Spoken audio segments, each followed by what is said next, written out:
Вот уж точно ни кола, ни двора, полуразрушенная церковь – единственный объект в селе Кураково. Кроме нее в этой деревне не осталось уже ничего. Ни почты, ни библиотеки, ни клуба, ни дорог, ни общественного транспорта. Даже в магазин за хлебом жители этого села ходят пешком в соседнюю деревню.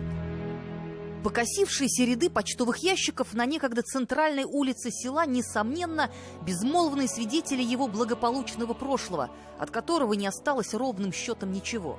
Село Кураково – показательная жертва урбанизации. Здесь осталось всего 20 человек. Они живут, будучи оторванными от большой земли, куда не ведут дороги. Потому, когда этот медвежий угол разразил лязг строительной техники, паутина времени, казалось бы, на миг сбросила свои оковы, даря призрачную надежду на исцеление. Километров 40. Километров 40 от Белогорска? Да. Ну как вам вообще деревня сама? Спокойная деревня. Небольшой кирпичный дом из 4 квартир, в каждой одна небольшая комната, кухня и санузел. Весьма скромные апартаменты, говорящие сами за себя. Объект явно бюджетного варианта без особых изысков. На стройплощадке нет ни паспорта объекта, ни временного ограждения. Охранять-то от кого? От немощных стариков? Естественно, нет смысла, только вот у самих пенсионеров от такого будущего соседства уже мурашки по коже. А вот вопрос в том, все говорят, местные жители, а строят. А где работа? Нине Николаевне 72 года, но она до сих пор учительствует в соседней деревне. Честно признаться, она единственный житель из Куракова, с которым нам вообще удалось пообщаться в этот день. Нина Николаевна нам призналась, что ее немногочисленные соседи обеспокоены происходящим. По слухам, в новый дом будут заселены дети из детских домов. Ну, конечно, уже не дети, а совершеннолетние граждане, когда-то лишенные попечения родителей, которым полагается бесплатное жилье от государства. И вот это бесплатное жилье и решили построить в деревне, в которой давно подписан приговор. Чтобы ехать в город, нужны средства. Даже до Менделеевска доехать туда-сюда 50-100 рублей. А где он возьмет ребенок? Или он пойдет воровать? У нас и говорят, вот будут бомжить нас, то другое. Ну, может... А теперь несколько вопросов на засыпку. Сможет ли этот населенный пункт, который номинально числится на карте и не несет никакой социальной нагрузки, стать местом для постоянного проживания людей, которые, по сути, социально не адаптированы к жизни? Ведь речь идет о детях-сиротах, которые были воспитаны в детских домах. Многие из них наверняка даже не имеют представления о деревенском укладе жизни, да и вообще о жизни в краю далеком. Каким образом здесь можно будет им найти работу, завести семью и стать полноценными членами общества? Разве не об этом заботится государство? И насколько важна инфраструктура для человека, который впервые вступает в самостоятельную жизнь?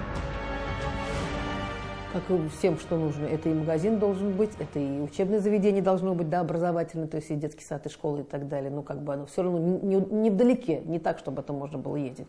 Ну, как и все обычные дома, они ничем не отличаются. Как оказалось, инфраструктурное развитие местности – это одно из главных составляющих любой социальной программы. Дома для незащищенной категории граждан, для сирот, якобы строятся только при соблюдении всех правил благоустройства и социального развития территории. Такая забота со стороны государства о детях-сиротах действительно вызывает одобрение. А на объекты, явно портящие статистику, лучше закрыть глаза. Как говорится, меньше знаешь, крепче спишь. Чиновники от Министерства образования о строительстве дома для сирот в селе Кураково впервые услышали от нас. Я не поняла, о чем вы говорите. Каких в отдаленных деревнях таких домов нет. У нас комиссия создана, межведомственная, опять же, о том, я так полагаю, что у них есть в районе есть план развития этого поселения, скажем так, да, этого поселка. Это официальный ответ ведомства, одного из основных кураторов социальной программы. Министерство, которое отвечает за составление списков нуждающихся, курирует вопросы распределения квартир, качества и количества объектов. Как оказалось, министерство зачастую даже не владеет информацией. Так вот, к сведению Минобраза, у Менделеевского района нет плана развития этой территории. Согласно письменному ответу районных начальников, Кураково уже обустроенное село. Так что верить остается только своим глазам. И так каждый день, да? Сюда добираетесь? Ну, когда в магазин надо ходить. Это еще фигня. Зимой, когда мело, это вообще ужас был. Год назад наша съемочная группа снимала в Бавлинском районе в селе Васькино-Туйралы выпускника детского дома, который жил практически в чистом поле, без подъездных путей. Кто туда отправил детей-сирот? Непонятно. В этом году в Татарстане детям-сиротам будет передано 600 квартир. Сколько из них у черта на куличках, станет известно после передачи ключей. Стоимость одной квартиры в среднем составляет 1 миллион 400 тысяч рублей. Одно дело, когда такая квартира строится в большом городе или в районном центре, она действительно оправдывает средства. Другое дело в умирающей деревне, как говорится, за те же деньги, без каких-либо благ цивилизации и даже намеков на прогресс. Кто захочет поселиться в таком доме и насколько эффективно в результате потрачены целевые средства? Ответ очевиден. Начали предлагать. Есть Чистополь, Азнакаево. То есть те районы мы съездили, посмотрели. Там, то есть ни дороги, ни магазина, ни школы, ни детского сада рядом нет. В итоге, я не согласилась. Мне сказали, пишите отказ тогда и, с очереди слетаете. Анастасия Дикая за свой собственный угол, который ей положен по закону, борется уже 10 лет. После того, как вышла из детского дома, она училась в Мензелинске, работать приехала в Елабугу, здесь закрепилась, родила детей, снимала жилье в ожидании собственной квартиры. Ей не раз предлагали варианты и все типа как Куракова, от которых, как признается Анастасия, в жилах стынет кровь. Чтобы отстоять свое право на законное жилье там, где хотелось бы ей жить самой, там, где она хотела бы растить своих детей, а не там, куда укажут пальцем сверху, ей пришлось даже обратиться в суд. Этот дом в Елабуге обещают сдать уже на днях. И здесь будут, скрестим и мы пальцы, ее собственные квадратные метры. Я считаю, это несправедливо очень. Прям это, ладно, я человек сильный, закаленный жизнью, я могу себе позволить и работать, и все остальное, и содержать, снимать квартиру и так далее. А есть люди, которые матери-одиночки, они им очень тяжело жить, с детьми тем более.